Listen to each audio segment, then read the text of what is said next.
Sir tea. Please, this boy is also my friend. സാറിന്റെ നല്ല മനസ്സുകൊണ്ട് അമ്മൂമ്മയുടെ ചെവി ഓപ്പറേഷൻ നന്നായിട്ട് നടന്നട്ടെ സാറേ. സാറാണ് സാമ്പത്തികമായിട്ടൊക്കെ സഹായിച്ചത്. ചാരിറ്റി. ഇപ്പൊ നമുക്ക് നന്നായിട്ട് കാണാട്ടെ സാറേ. അല്ല, ഓപ്പറേഷൻ ചെവിക്കായിരുന്നല്ലേ? ചെവി ഉണ്ടെങ്കിലല്ലേ കണ്ണട വെക്കാൻ പറ്റൂ. Like you. Lakshmi, the actual problem is ഒരു റെക്കമെൻഡേഷനും സ്വീകരിക്കാത്ത ഒരു കമ്പനിയാണ് ഈ ബാനർജി അസോസിയേറ്റ്സ്. നരന്റെ കൺസൾട്ടൻസിക്ക് അവരുമായി നല്ല ബന്ധമുള്ള സ്ഥിതിക്ക് എന്തായാലും അഞ്ജലിയോടെ ഒന്ന് കോണ്ടാക്ട് ചെയ്യാൻ പറയൂ. Let me see what can I do for you. Hi Anjali. Fine fine. അവർ വന്നിരുന്നു.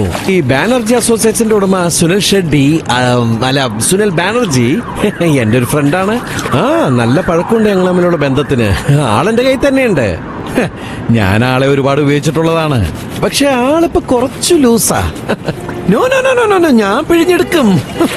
ഐ മീൻ ശരിയാക്കി എടുക്കും. സൂക്ഷിച്ചൊക്കെ കൈകാര്യം ചെയ്യണം, അല്ലെങ്കിൽ എപ്പോഴാ നിറം മാറുന്നതെന്ന് പറയാൻ പറ്റില്ല.